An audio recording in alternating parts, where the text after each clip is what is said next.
ओम नमो भगवते वासुदेवाय। स्वागत है आप सभी का हमारे चैनल पर। हमारे सनातन धर्म में एकादशी व्रत को अत्यंत ही महत्वपूर्ण और सबसे उत्तम व्रत बताया है। पाप नाशक होने के साथ साथ मनोकामना पूर्ति के लिए एकादशी का व्रत अत्यंत ही श्रेष्ठ है। आज है सावन महीने के शुक्ल पक्ष की पुत्रदा एकादशी। पुत्रदा एकादशी साल में 2 बार आती है, एक बार पौष महीने में और एक बार सावन के महीने में। पुत्रदा एकादशी का व्रत रखने से, कथा सुनने से भगवान नारायण की कृपा से सभी प्रकार के पाप ताप नष्ट होते हैं, संतान सुख की प्राप्ति होती है और मनुष्य इस लोक में सभी सुख भोग कर अंत में वैकुंठ का वासी होता है। आज के इस वीडियो में हम आपको पुत्रदा एकादशी व्रत की कथा सुनाने जा रहे हैं। अगर आपको ये कथा पसंद आती है, वीडियो अगर पसंद आए तो लाइक करके शेयर अवश्य करिएगा। चैनल को अगर सब्सक्राइब नहीं किया है, पहली बार हमारे चैनल पर आए हैं तो चैनल को सब्सक्राइब करके बेल आइकन पर क्लिक भी अवश्य कर लीजिए। तो आइए शुरू करते हैं आज की कथा। एक बार धर्मराज युधिष्ठिर भगवान श्री कृष्ण से बोले, हे भगवान, अब आप मुझे श्रावण मास के शुक्ल पक्ष की एकादशी की कथा सुनाइए। इस एकादशी का क्या नाम है, इसकी विधि क्या है, सो आप कृपा पूर्वक कहिए। भगवान मधुसूदन बोले, हे युधिष्ठिर, श्रावण मास के शुक्ल पक्ष की एकादशी को पुत्रदा एकादशी या पवित्रा एकादशी के नाम से जाना जाता है। इस दिन भगवान विष्णु की विधि विधान से पूजा करने से मनुष्य की सभी कामनाएं पूर्ण होती हैं। इस संबंध में मैं तुम्हें एक पौराणिक कथा सुनाता हूँ, सो आप ध्यान पूर्वक सुनिए। द्वापर युग के प्रारंभ में महिष्मति नाम की एक नगरी थी।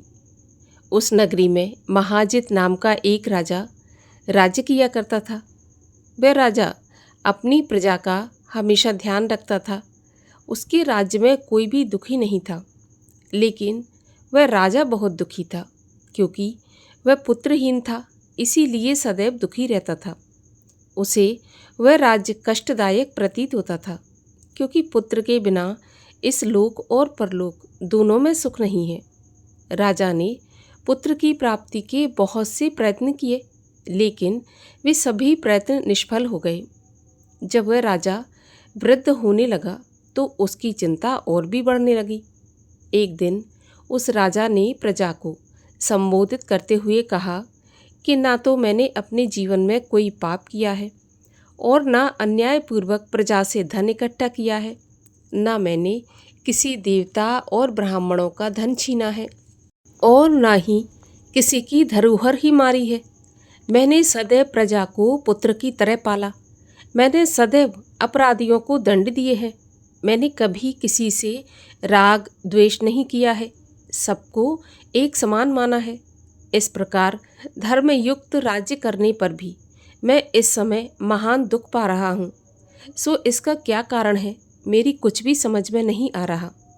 राजा महाजित द्वारा कही गई बात को विचारने के लिए मंत्रीगण प्रजाजनों सहित वन को चले गए।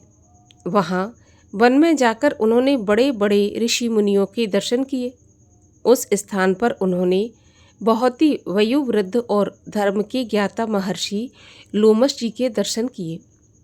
उन सब ने जाकर उन महर्षि को यथा योग्य प्रणाम किया और उनके सम्मुख जाकर बैठ गए। उनके दर्शन से सबको बड़ी प्रसन्नता हुई और उनकी विनय करने लगे कि हे देव, हमारे अहोभाग्य है कि हमने आपके दर्शन किए। इस पर लोमश ऋषि बोले, हे मंत्रीगणों, आप लोगों की विनय और आपके सद्व्यवहार से मैं अत्यंत प्रसन्न हूँ। आप मुझे अपने आने का कारण बताइए।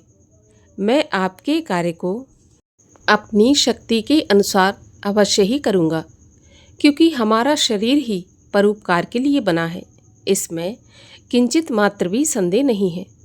लोमश ऋषि के ऐसे वचन सुनकर मंत्री बोले, हे महर्षि, आप हमारी समस्त बातों को जानने में ब्रह्मा से भी अधिक सक्षम हैं, अतः आप हमारे संदेह को दूर कीजिए। प्रभु, महिष्मती नाम की पुरी में महाजित नाम का एक धर्मात्मा राजा है। वह प्रजा को पुत्र की तरह धर्म अनुसार पालता है, परंतु फिर भी पुत्रहीन है। इससे वह अत्यंत दुखी रहता है। हम लोग उस राजा की प्रजा हैं और हम भी उसके दुख से दुखी हो रहे हैं, क्योंकि प्रजा का ये कर्तव्य है कि राजा के सुख को अपना सुख माने और उसके दुख को अपना दुख माने। हमको उसके पुत्रहीन होने का अभी तक कोई कारण प्रतीत नहीं हुआ। इससे हम आपके पास आए हैं। जब से हमने आपके दर्शन किए हैं, हमें पूर्ण रूप से विश्वास है कि हमारा कष्ट अवश्य ही दूर हो जाएगा, क्योंकि महान पुरुषों के दर्शन मात्र से ही कार्य सिद्ध हो जाते हैं। अतः आप हमको राजा के पुत्र होने का उपाय बताइए। इस पर लोमस ऋषि ने एक क्षण के लिए अपने नेत्र बंद किए और कुछ विचार किया और राजा के पूर्व जन्मों के बारे में सोचने लगे। तब विचार करके बोले, हे श्रेष्ठ पुरुषों, ये राजा पिछले जन्म में अत्यंत ही निर्धन था। राजा बुरे कर्म किया करता था। वह एक गांव से दूसरे गांव घूमा करता था। एक दिन ज्येष्ठ मास के शुक्ल पक्ष की एकादशी के दिन यह 2 दिन से भूखा था। दोपहर के समय जलाशय पर पानी पीने गया। उस स्थान पर उसी समय एक ब्याई हुई प्यासी गाय जल पी रही थी। राजा ने उसको प्यासी ही भगा दिया और स्वयं जल पीने लगा। हे ब्राह्मणों, इसीलिए राजा को ये दुख भोगने पड़ रहे हैं। एकादशी के दिन भूखा रहने से उनको राजा होना पड़ा और इस जन्म में उन्हें राज्य मिला, और प्यासी गऊ को हटाने के पाप से पुत्र वियोग का दुख भोगना पड़ रहा है। इस पर सब लोग बोले, हे महर्षि, शास्त्रों में ऐसा लिखा है कि पुण्य से पाप नष्ट हो जाते हैं। इसीलिए कृपा करके आप राजा के पूर्व जन्म के पाप नष्ट होने का उपाय बताइए, क्योंकि उस पाप के क्षय होने से पुत्र रत्न की प्राप्ति होगी। ब्राह्मण के ऐसे वचनों को सुनकर लोमश ऋषि बोले कि हे ब्राह्मणों, यदि श्रावण मास के शुक्ल पक्ष की पुत्रदा एकादशी का तुम सब लोग व्रत करो और रात्रि को जागरण करो और उस व्रत का फल अपने राजा को प्रदान कर दो, तो तुम्हारे राजा को पुत्र पैदा होगा। तब राजा के समस्त दुख नष्ट हो जाएंगे। मंत्रियों सहित समस्त प्रजा महर्षि लोमस ऋषि के वाक्यों को सुनकर प्रसन्नतापूर्वक अपने नगर को वापस आई। उन सब लोगों ने श्रावण मास के शुक्ल पक्ष की पुत्रदा एकादशी को लोमस ऋषि की आज्ञा के अनुसार विधि पूर्वक व्रत किया और द्वादशी को उसका फल अपने राजा को दे दिया। उस पुण्य के प्रभाव से रानी ने गर्भ धारण किया और 9 महीने के पश्चात उसके एक अत्यंत तेजस्वी पुत्र उत्पन्न हुआ। हे राजन, इसीलिए इस एकादशी का नाम पुत्रदा एकादशी पड़ा। जो मनुष्य पुत्र रत्न को प्राप्त करना चाहते हैं, उन्हें इस एकादशी का विधि पूर्वक व्रत अवश्य करना चाहिए। इस व्रत के प्रभाव से इस लोक में सुख और परलोक में स्वर्ग की प्राप्ति होती है। इस प्रकार भगवान श्री कृष्ण ने युधिष्ठिर को सावन मास के शुक्ल पक्ष की पुत्रदा एकादशी की कथा और महात्म्य सुनाया, और इस व्रत को फिर युधिष्ठिर ने अपने भाइयों और पत्नी सहित किया और उन्हें पुत्र रत्न की प्राप्ति हुई। निष्कंटक राज्य प्राप्त हुआ। जो भी कोई पुत्रदा एकादशी का व्रत धारण करता है, भगवान नारायण की कृपा सदा सर्वदा बनी रहती है। बोलिए एकादशी माता की जय। और आइए अब सब मिलकर करें भगवान विष्णु की आरती। ओम जय जगदीश हरे स्वामी, जय जगदीश हरे। भक्त जनों के संकट क्षण में दूर करे। ओम जय जगदीश हरे। जो ध्यावे फल पावे, दुख बिन से मन का। सुख संपत्ति घर आवे, कष्ट मिटे तन का। ओम जय जगदीश हरे। मातु पिता तुम मेरे, शरण गहूँ किसकी। स्वामी शरण पढ़ूँ किसकी। तुम बिन और न दूजा, आस करूं जिसकी। ओम जय जगदीश हरे। तुम पूरन परमात्मा, तुम अंतर्यामी। पार ब्रह्म परमेश्वर, तुम सबके स्वामी। ओम जय जगदीश हरे। तुम करुणा के सागर, तुम पालन करता।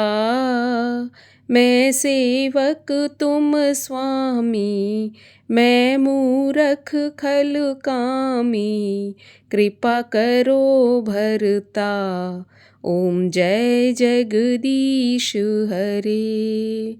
तुम हो एक अगोचर, सबके प्राणपति। स्वामी सबके प्राणपति। किस विध मिलूं दयामय, तुमको मैं कुमति। ओम जय जगदीश हरे। दीन बंधु दुख हरता, तुम ठाकुर मेरे। स्वामी तुम रक्षक मेरे। अपने हाथ उठाओ, अपने गले लगाओ। द्वार पड़ा तेरे। ओम जय जगदीश हरे। विषय विकार मिटाओ, पाप हरो देवा। श्रद्धा भक्ति बढ़ाओ, संतों की सेवा। ओम जय जगदीश हरे। तन मन धन सुख संपत्ति, सब कुछ है तेरा। स्वामी सब कुछ है तेरा। तेरा तुझको अर्पण, तेरा तुझको समर्पण। क्या लागे मेरा। ओम जय जगदीश हरे। दीन बंधु की आरती, जो कोई जन गावे। कहत शिवानंद स्वामी, सुख संपत्ति पावे। ओम जय जगदीश हरे। बोलिए लक्ष्मी नारायण भगवान की जय। एकादशी माता की जय।